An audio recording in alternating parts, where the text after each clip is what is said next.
Hello students, last lecture में हम लोगों ने बात किया था साल्ट के बारे में और हाइड्रोलिसिस ऑफ साल्ट।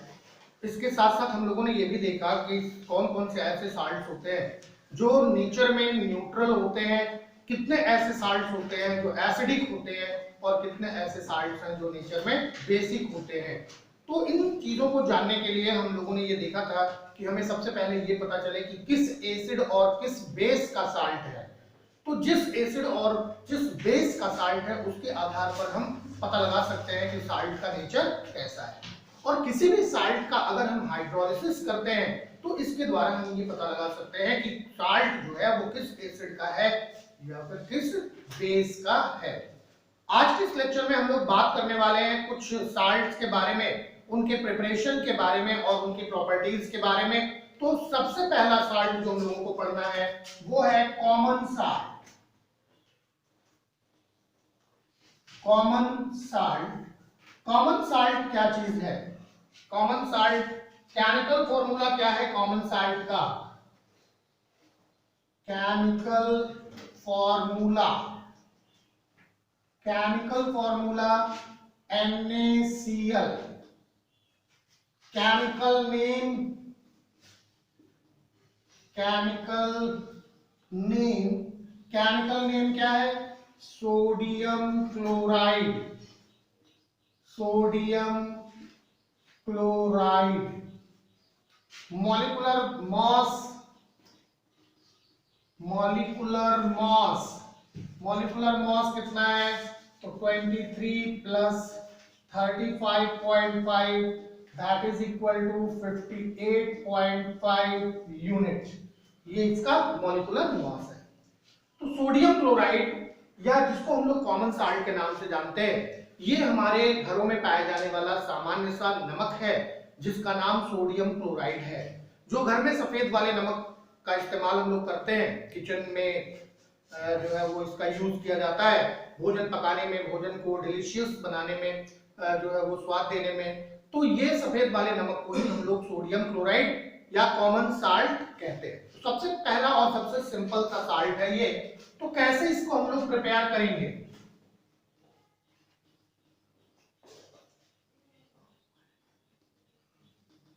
सबसे पहली चीज हम लोग देखेंगे इसका प्रिपरेशन। प्रिपरेशन कैसे होता है कॉमन साल्ट का? तो कॉमन साल्ट जो है या सोडियम क्लोराइड को हम लोग प्रिपेयर कर सकते हैं लेबोरेटरी में। कैसे? By the action of NaOH and HCl। अगर सोडियम हाइड्रोक्साइड जो कि स्ट्रॉन्ग बेस है और HCl जो कि एक स्ट्रॉन्ग एसिड है, इन दोनों को आपस में रिएक्ट कराते हैं तो इससे सोडियम क्लोराइड का फॉर्मेशन होता है और वाटर बनता है। सोडियम क्लोराइड और वाटर, सोडियम क्लोराइड ही क्या है? Common salt. कॉमन साल्ट, यही कॉमन साल्ट है सोडियम क्लोराइड।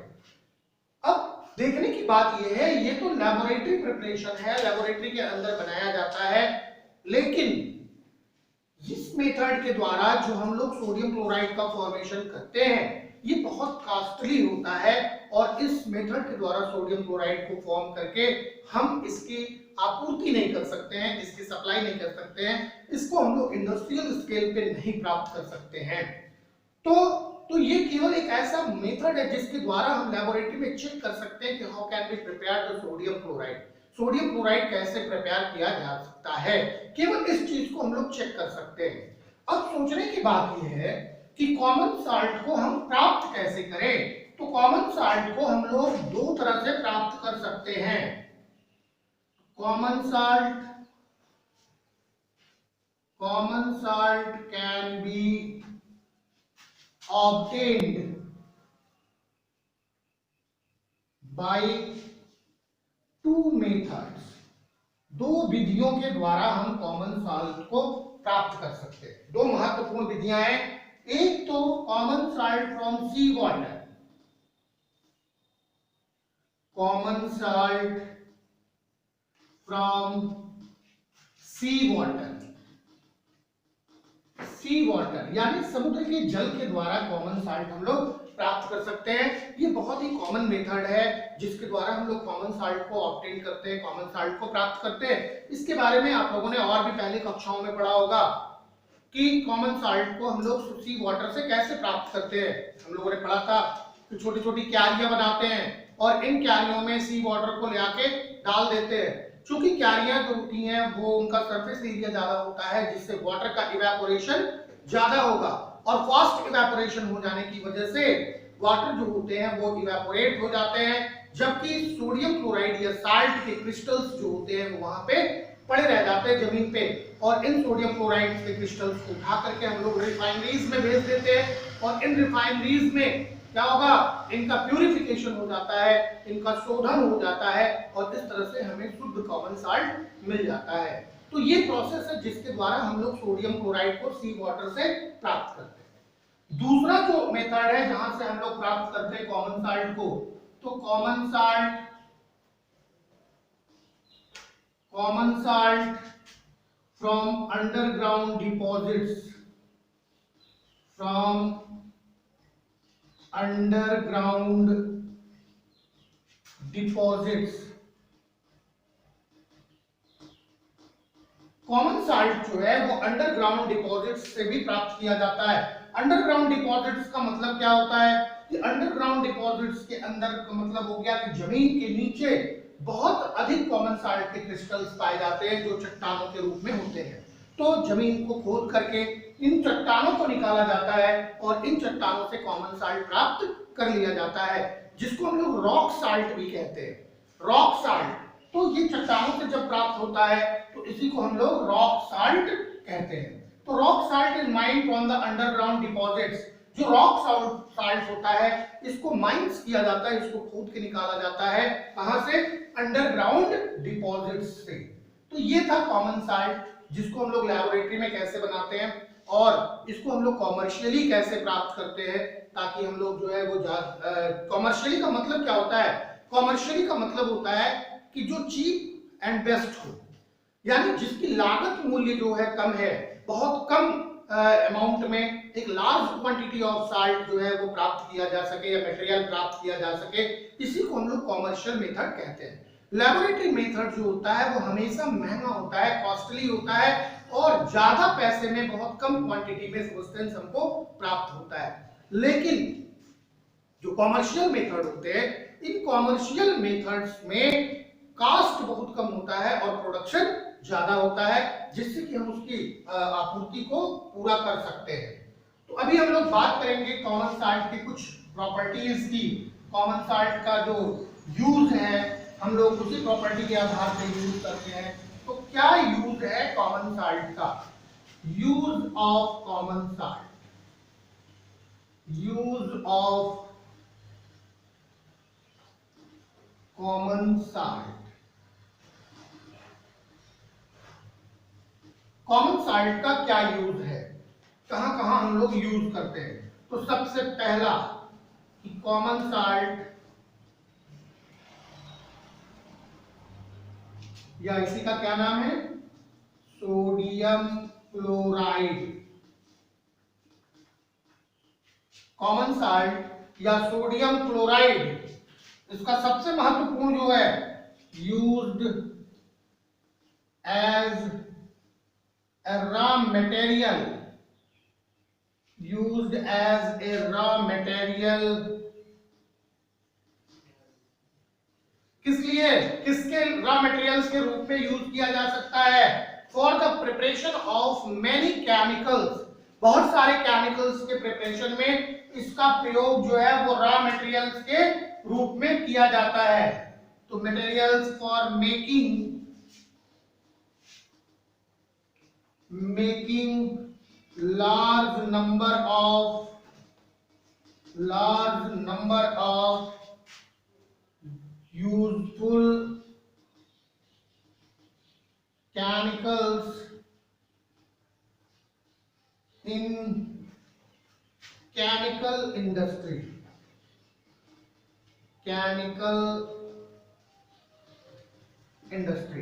कॉमन साल्ट जो है उसका सबसे ज्यादा प्रयोग रॉ मटेरियल्स के रूप में होता है। क्या चीज बनाने के लिए? बहुत अधिक मात्रा में यूजफुल केमिकल्स बनाने के लिए। कहाँ पे? केमिकल इंडस्ट्री में।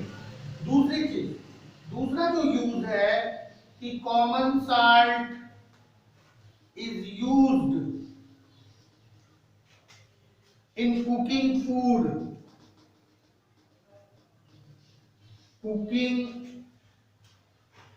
in cooking food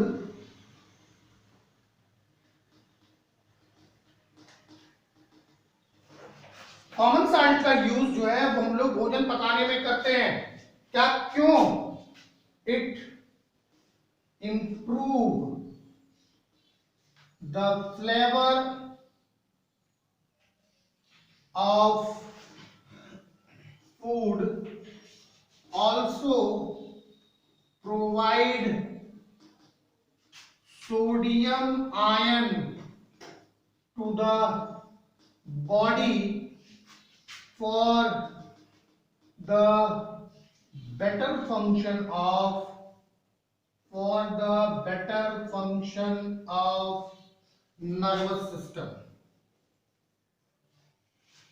nervous system।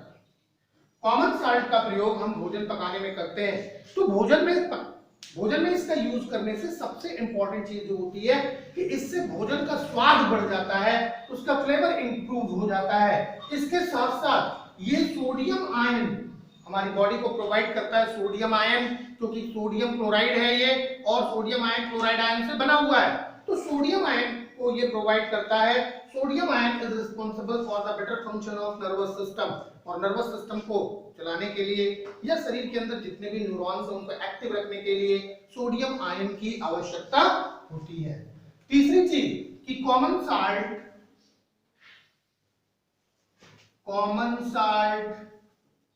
is used as a preservative,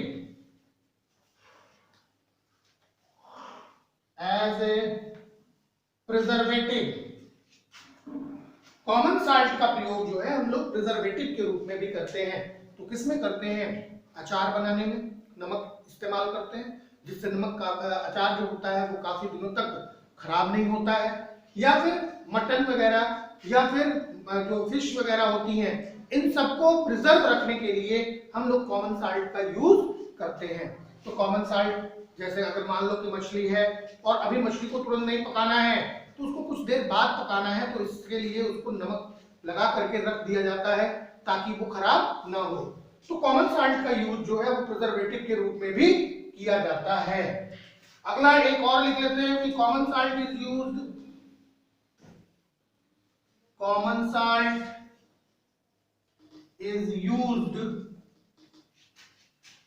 in the preparation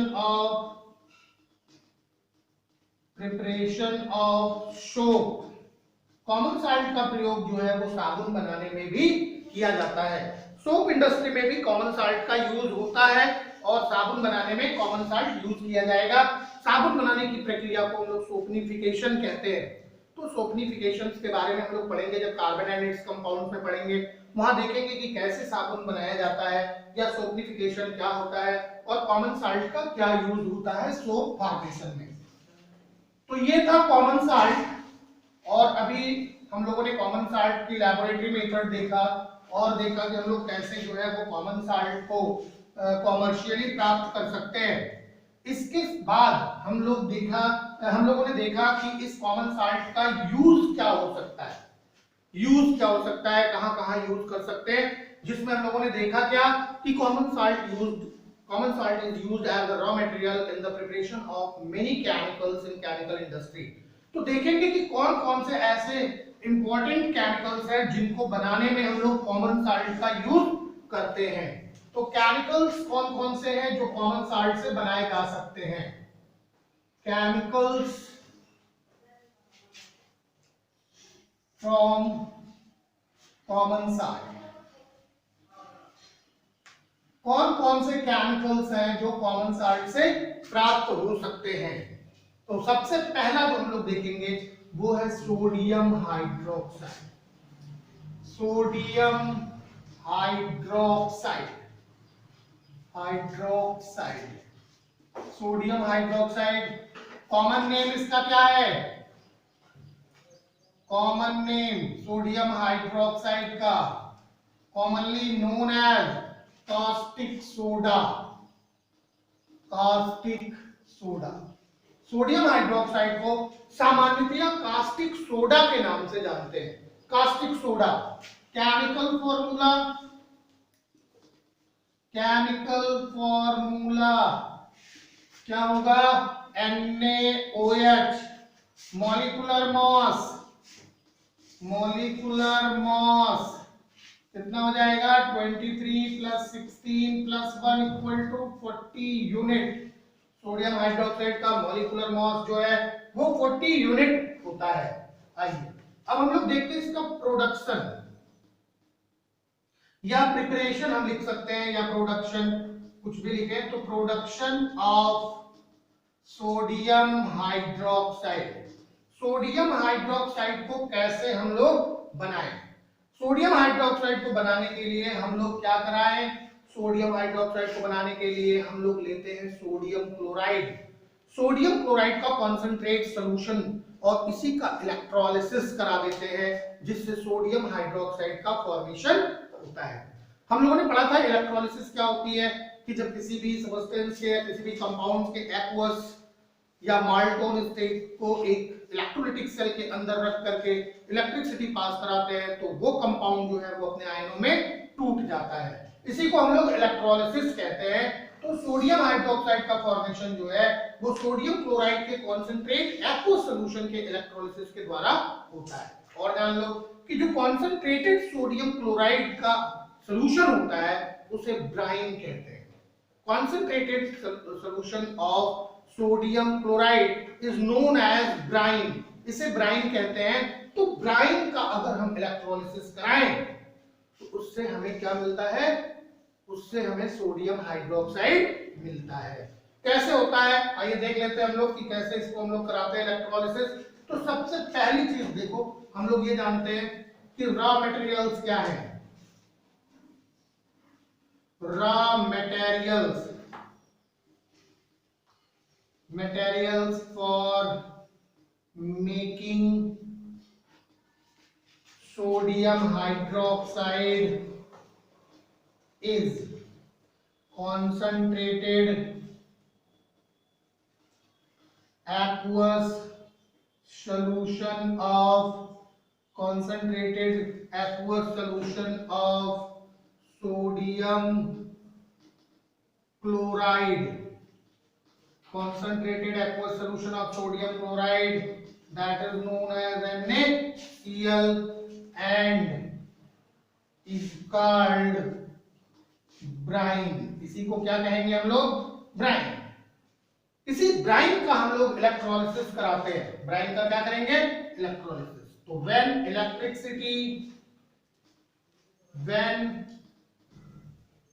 electricity is passed, when electricity is passed through the concentrate sodium chloride solution, अगर इलेक्ट्रिसिटी हम लोग pass कराते हैं कॉन्सेंट्रेट सोडियम क्लोराइड सॉल्यूशन में, it decomposes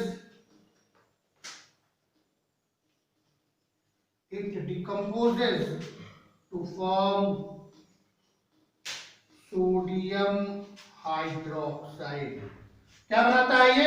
sodium hydroxide. इसके साथ साथ क्या बनेगा? H2 एंड Cl2, इतनी चीजें बनती हैं। तो चूंकि यहां पे क्या क्या बना? एक बना क्या? एल्कली, एक क्या बना? क्लोरीन, और क्या बना? हाइड्रोजन। ये तीन चीजें बन जाती हैं। तो देखो कौन सा केमिकल रिएक्शन होता है। यहां पे हम लोग लेते हैं 2NaCl plus H2O, aqueous solution हो गया। यहां इलेक्ट्रिसिटी पास कराएंगे, इलेक्ट्रिसिटी पास कराया हमने, यानी इलेक्ट्रोलिसिस करवाएंगे। इलेक्ट्रोलिसिस जब हम लोग करवाते हैं तो यहां क्या बन जाएगा? 2NaOH plus H2 plus Cl2, ये चीजें बन जाती हैं। देखो ध्यान से, ये है आपका ब्राइन। ब्राइन ब्राइन क्या है? Concentrate solution of sodium chloride, that is known as brine. Concentrate solution जो है सोडियम क्लोराइड का, वही क्या कहलाता है? ब्राइन कहलाता है। इससे बनता क्या है? सोडियम हाइड्रोक्साइड, जो कि एल्कली है, और ये क्या है? क्लोरीन है। तो क्लोरीन और एल्कली दोनों का फॉर्मेशन यहां पे होता है, इसलिए इसको क्लोर एल्कली प्रोसेस भी कहते हैं। तो this process is also called chlor alkali process. इस प्रोसेस को हम लोग क्लोर एल्कली प्रोसेस भी कहते हैं, क्योंकि during this process an alkali, sodium hydroxide is an alkali, तो an alkali and chlorine is form, therefore it is known as chlor alkali process. इसीलिए इसको क्या कहेंगे? क्लोर एल्कली प्रोसेस कहते हैं। एक चीज और देखने की है कि जब इलेक्ट्रोलिसिस होता है, तो क्या होता है? इलेक्ट्रोलिसिस जब होगा तो उस इलेक्ट्रोलिसिस में हाइड्रोजन और क्लोरीन दोनों बनते हैं। ये हाइड्रोजन और क्लोरीन आपस में रिएक्ट करके एक नया सब्सटेंस भी बना लेते हैं, और ये होता है क्या? HCl। यानी इस प्रोसेस के दौरान सोडियम हाइड्रोक्साइड तो बनता ही बनता है, क्लोरीन निकलती है, H2 निकलता है, H2 और Cl2 आपस में रिएक्ट करके क्या बना लेते हैं? HCl बना लेते हैं। यानी इस प्रोसेस के दौरान एक एसिड का भी फॉर्मेशन होता है। तो इतनी चीजें क्लियर हो गई होंगी आप लोगों को। फटाफट इसको नोट करिए, फिर हम लोग देखते हैं कि कैसे ये प्रोसेस होता है, यानी इलेक्ट्रोलिसिस का प्रोसेस कैसे होता है।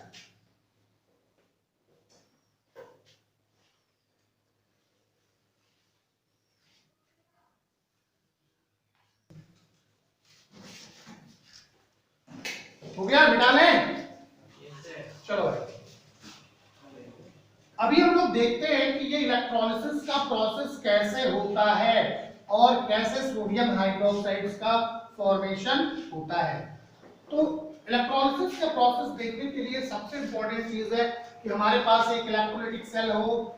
एक इलेक्ट्रोलाइटिक सेल लिया, और इस इलेक्ट्रोलाइटिक सेल के अंदर हमने क्या किया? 2 इलेक्ट्रोड लगाया, 2 इलेक्ट्रोड लगाया। अब इस सेल के अंदर हमने क्या किया? इस सेल के अंदर हमने भर दिया ब्राइन। ये ब्राइन हमने भर दिया, इस तरह से ब्राइन भर दिया। अभी इसको हमने 2 वायर से और बैटरी से जोड़ दिया, इस तरह से ऐसे जोड़ दिया हमने। ये पॉजिटिव टर्मिनल है, ये क्या है? नेगेटिव। अगर ये पॉजिटिव टर्मिनल है तो ये क्या होगा? एनोड। क्या चीज होगा? एनोड। और ये क्या हो जाएगा? कैथोड। कैथोड ये नेगेटिव टर्मिनल हो जाएगा। प्रोसेस में क्या होता है? देखो प्रोसेस क्या होना है कि जो सोडियम क्लोराइड है, ये सोडियम क्लोराइड अपने एक्वस सॉल्यूशन में जब इलेक्ट्रोलाइज कराया जाएगा तो टूट जाएगा किसमें? 2Na आयन, और किसमें? 2Cl आयन में टूट जाएगा। अब देखने की बात ये है कि इसमें जो है वो और भी चीजें हैं। क्या? वो है वाटर, जिसके अंदर सोडियम क्लोराइड को डिसॉल्व किया गया है। तो इस वाटर का भी इलेक्ट्रोलिसिस होगा, और वाटर क्या बनाएगा? H ion. और क्या बनाएगा? OH ion. वाटर से जो बनेगा वो H आयन भी बनेगा, और क्या बनेगा? OH ion. अब सवाल यहाँ पे ये उठता है कि इसमें से कौन एनोड पे जाएगा और कौन कैथोड पे। तो ध्यान देना यहाँ पे कि ये जो सोडियम आयन है ये कैटायन है। कैटायन हमेशा कहाँ जाते हैं? कैथोड पे। कैटायन कहाँ जाते हैं? कैथोड पे। और एनायन जो होते हैं वो एनोड पे, यानी अपोजिटली चार्ज इलेक्ट्रोड्स पर ये मूव करते हैं। लेकिन ऐसा नहीं होता है। ये सोडियम आयन जो है वो कैथोड पर नहीं जाएगा। तो कैथोड पर कौन जाएगा? Hydrogen ion.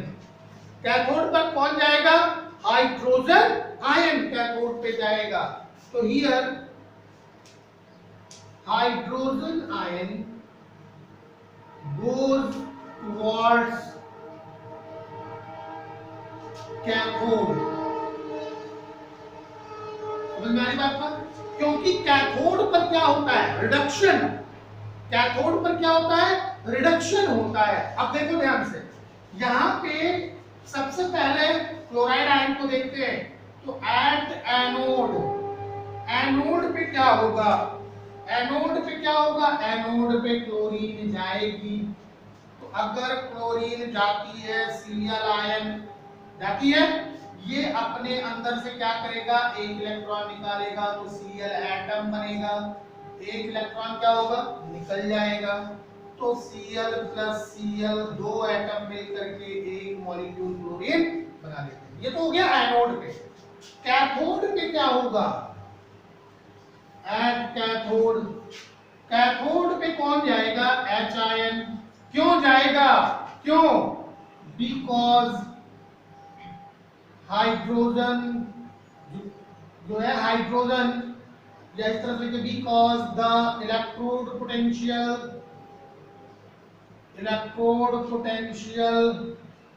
Of hydrogen is greater than that of sodium. क्योंकि जो हाइड्रोजन का इलेक्ट्रोड पोटेंशियल है वो सोडियम से ज्यादा है। हाइड्रोजन का इलेक्ट्रोड पोटेंशियल होता कितना है? देखो ऐसे लिखते हैं, E not H ion to H that is equal to 0। ध्यान रखना। जबकि सोडियम का कितना है? E not Na plus 2Na that is equal to minus 2.73 volt. ये नेगेटिव है, तो नेगेटिव से ये जीरो वाला ज्यादा होगा कि नहीं होगा? तो ऐसी कंडीशन में जिसका इलेक्ट्रोड पोटेंशियल ज्यादा होता है वही रिड्यूस होगा, उसी का रिडक्शन होगा। यहां रिडक्शन हो रहा है कैसे? H आयन एक इलेक्ट्रॉन को गेन करके हाइड्रोजन एटम में कन्वर्ट हो रहा है। और हमने आपको बताया था कि अगर कोई भी सब्सटेंस इलेक्ट्रॉन को गेन करता है तो वहां रिडक्शन होता है, अगर इलेक्ट्रॉन निकालता है तो वहां क्या होता है? ऑक्सीडेशन। तो यहां क्या हो रहा है? ऑक्सीडेशन। यहां क्या हो रहा है? रिडक्शन हो रहा है। क्या हो रहा है? रिडक्शन हो रहा है। अब दो एटम हाइड्रोजन के मिल करके हाइड्रोजन का मॉलिक्यूल बना लेते हैं। अब सवाल यह है कि सोडियम क्लोराइड से और हाइड्रोक्साइड आयन कहां से? वाटर से। ये दोनों कहां जाएंगे? समझ में आ रही बात का? तो sodium ion and OH ion goes at the bottom of the container and form sodium hydroxide. ये कंटेनर के बॉटम पर चले जाते हैं और वही सोडियम हाइड्रोक्साइड बना लेते हैं बिलो द एनोड इलेक्ट्रोड के नीचे। यहां पे ये आ जाएंगे, यहाँ सोडियम आयन और OH आयन दोनों यहाँ कलेक्ट होंगे और ये सोडियम हाइड्रोक्साइड बना लेते हैं। तो इस तरह से सोडियम हाइड्रोक्साइड का फॉर्मेशन होता है by the electrolysis of Bryan. तो बिटा रहे अब चले, चलिए फटाफट इसका यूज कर लेते हैं। क्या यूज है?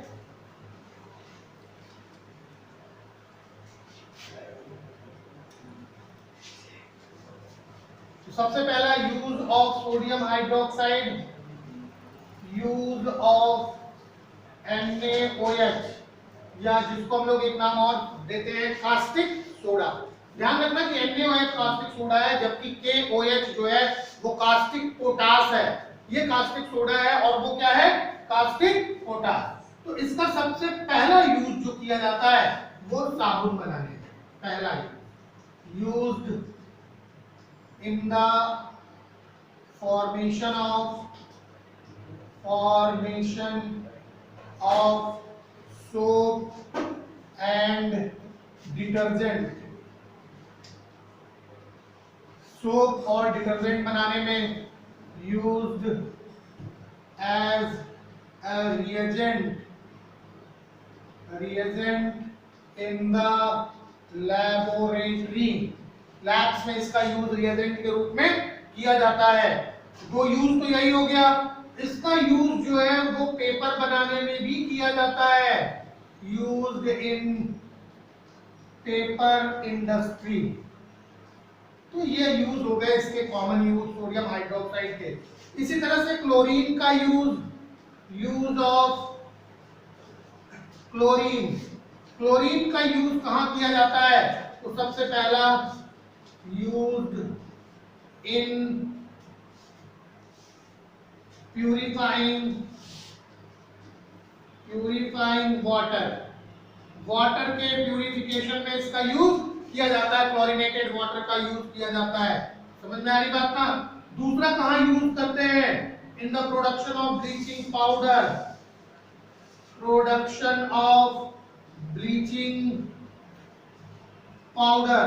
ब्लीचिंग पाउडर के प्रोडक्शन में इसका यूज किया जाता है।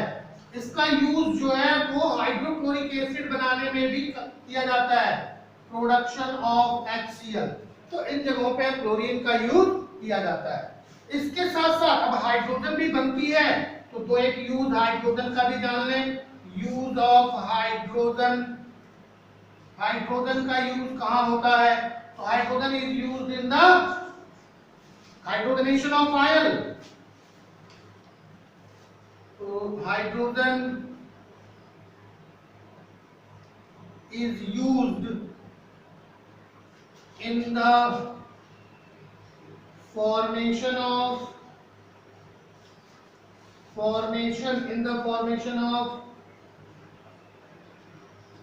वनस्पति घी बनाने में इसका यूज किया जाता है बाय द प्रोसेस हाइड्रोजनेशन। किसके द्वारा? हाइड्रोजनेशन के द्वारा। इसके साथ साथ इसका यूज जो है वो हाइड्रोक्लोरिक एसिड में बनाने में भी किया जाता है, in production of HCl as a fuel. इसका यूज जो है वो फ्यूल बनाने में भी किया जाता है। तो ये सारे यूज थे किसके? सोडियम हाइड्रोक्साइड के, क्लोरीन के और किसके? हाइड्रोजन के। तो फटाफट इसको नोट कर लीजिए आप लोग।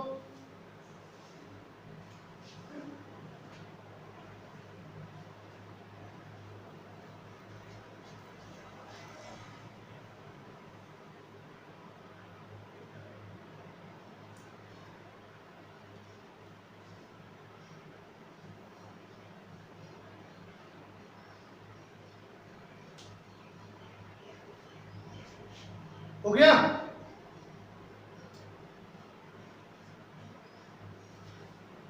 तो इसके बाद हम लोगों को एक अगला साल्ट पढ़ना है। अगला साल्ट जिसको हम लोग कहते हैं वॉशिंग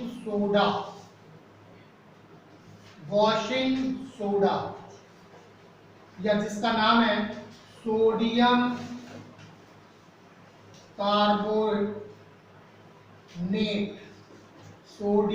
कार्बोनेट डेकाहाइड्रेट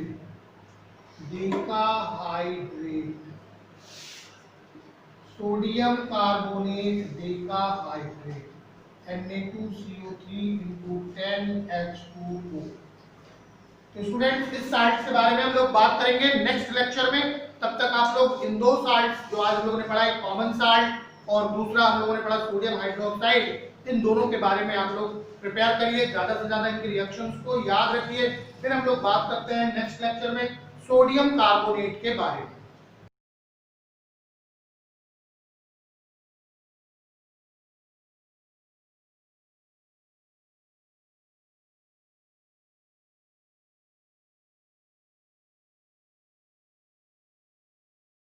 तेरी कूलनेस का स्वैग कहीं लो ना हो जाए, तेरी लाइफ की स्पीड कहीं स्लो ना हो जाए। तेरी कूलनेस का स्वैग कहीं लो ना हो जाए, तेरी लाइफ की स्पीड कहीं स्लो ना हो जाए। जरा ध्यान से सुनो ना, फिर बाद में ना रोना। थोड़ी केयर तो करो ना, हाथ अच्छे से धोना। लेट्स रोको कोरोना, थोड़ी केयर